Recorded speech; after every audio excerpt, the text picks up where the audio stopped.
Hello' everyone, কি খবৰ আপোনালোকৰ? আশা কৰিছোঁ আপোনালোক সকলোৰে খবৰ ভাল। লাইক কৰাত মোৰো ভালেই। আৰু নতুন এটা ব্লগ আপোনালোকৰ মাজত ভাবিলোঁ শ্বেয়াৰ কৰোঁ বুলি। আৰু আজি হৈছে ৱেডনেছডে আৰু এইফালে আজি পূৰা চাফাই অভিযান ষ্টাৰ্ট কৰিছোঁ। সেইফালে সুশীলাই এতিয়া পূৰা টেবল চেবল মুচি আছে আৰু ৰ'দ দিছে যে, ৰ'দ দিলে চাবচোন কাম চব কৰিও ভাল লাগে ন। আৰু এতিয়া 11টামান বাজিছে আৰু ব্লগটো আৰম্ভ কৰি দিলোঁ আৰু একেবাৰে শেষলৈকে চাব দেই। আৰু চাবচোন এনেকুৱা গ্লাছৰ ফাৰ্নিচাৰ চব বহুত বেছি লেতেৰা হয় আৰু যে এনেকুৱা দাগ এটা পৰি যায় ন, সেই চব চাফা কৰিবলৈ কাৰণে বেছি দিগদাৰ হয়।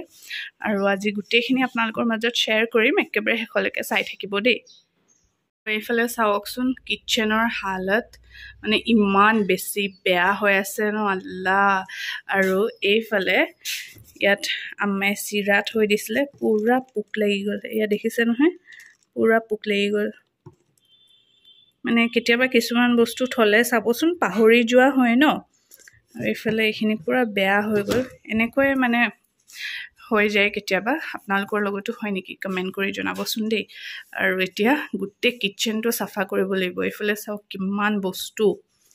এইফালে গোটেইখিনি এতিয়া আমি গোটেইখিনিয়ে মিলি চাফা কৰিম। এইফালে কামখিনি মই ফাষ্ট ফৰৱাৰ্ড কৰি দিলোঁ। দেখিবলৈ কিমান যে সহজ লাগিছে ন, কিন্তু যেতিয়া কৰা হয় তেতিয়াহে গম পোৱা যায় ন, মজাটো তেতিয়াহে ওলায়। আৰু মই ভাবিলোঁ যে গেছটো পূৰা ভালকৈ চাফা তাফা কৰি মেলি প্ৰথমতে খানাটো বনাই লওঁ। এইফালে চব্জিও কাটি আছোঁ, কাৰণ চাবচোন কিটচেনৰ কামত বহুত বেছি টাইম লাগি যায় আৰু নহ'লে ভাতটো বনোৱা দেৰি হৈ যাব ন। আৰু আম্মাও নাছিলে, আম্মা ফুৰিব গৈছিলে। ক'ত গৈছিলে বাৰু ক'ম আপোনালোকক। আৰু এইফালে প্ৰথমতে ভাবিলোঁ গোটেইখিনি বনোৱা মেলাখিনি কৰি লওঁ, তাৰপিছত লাহে লাহে যিখিনি চাফা কৰিবলগীয়া আছে সেইখিনি কৰি ল'ম। আৰু চাফা কৰোঁতে যে কিমান লেতেৰা বস্তু ওলাইছে ন। আৰু যিসকল মোৰ ৰেগুলাৰ ভিউৱাৰ্ছ হয় তেওঁলোকে গম পাই চাগে, মোৰ ভাইটিৰ অপাৰেশ্যন হৈছিলে। আলফাজৰ অপাৰেশ্যনৰ কাৰণে মই আম্মাহঁতৰ ঘৰত কেইবাদিনো থাকিলোঁ। আৰু লগতে সেইটো টাইমত এলিছৰো গাটো ভাল নাছিলে। আল্লাৰ হুকুমত এতিয়া ভাল পাইছে বাৰু। আৰু আপোনালোকে দোৱা কৰিব দেই। আৰু এনেকুৱা হৈ গৈছিলে আম্মাই কোনফালে চম্ভালিব, সেইটো কাৰণে মই ঘৰত কেইদিনমান থাকিলোঁ। যেতিয়া ঘৰত কাৰোবাৰ এনেকৈ বেমাৰ হৈ থাকে তেতিয়া মন চন একেবাৰে ভাল নালাগে ন। সেইটো কাৰণে মোৰ এনেকুৱা হৈ গৈছে, কেইদিনমান মোৰ ডিব্ৰুগড়ত থকা হৈছে, কেইদিনমান মাৰ্ঘেৰিটাত, তেনেকুৱাই হৈ আছে। আৰু এইফালে বস্তুখিনি যেতিয়া চাফা কৰি আছিলোঁ তাৰ মাজতে এয়া চাওকচোন কিমান যে পুৰণা চাগে গ্লাছ আৰু বাতি আম্মাই চাগে ৰাখি মেলি পাহৰি গৈছিলে নেকি। সেয়ে এতিয়া ওলোৱাই মেলি এইখিনিও চাফা কৰি ল'লোঁ। এভৰিৱান, গা চা ধুই মেলি উঠিলোঁ আৰু এতিয়া 2:30 হৈছে। আজি দিনটো পূৰা ভাগৰ লাগি গ'ল। আৰু চাবচোন যেতিয়া কিটচেনৰ কাম ওলোৱা হয় ন, তেতিয়া যে কিমান বেছি কাম ওলায় ন, আৰু এটা এটা থাকিয়ে যায়। আৰু এতিয়া গাটো ধোৱাৰ পিছতে ভাল লাগিছে। আৰু অলপ পিছত লাঞ্চ কৰিম। আৰু আজি লাঞ্চত কি আছিলে তাকো দেখাম আপোনালোকক।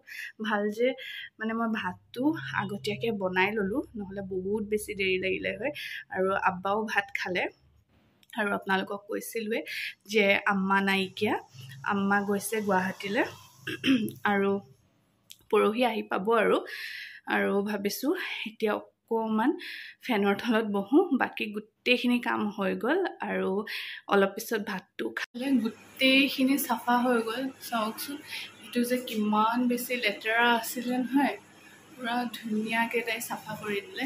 এয়া আৰু গেছ চেছো চব মোচা মেলা হৈ গ'ল। আৰু এইখিনিও মই ধুনীয়াকৈ চাফা কৰি মেলি থৈ দিছোঁ এতিয়া।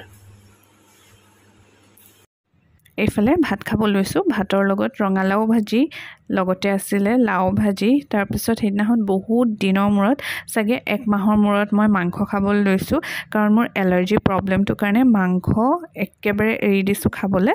আৰু লগতে এয়া দাইল আৰু আচাৰ। চাত খাই মেলি অলপ দেৰি ৰেষ্ট কৰিলোঁ। তাৰপিছত এতিয়া আচৰৰ টাইম হৈ গ'ল। এইফালে এতিয়া আচৰৰ নামাজটো পঢ়ি লওঁ, তাৰপিছত লগ পাই আছোঁ।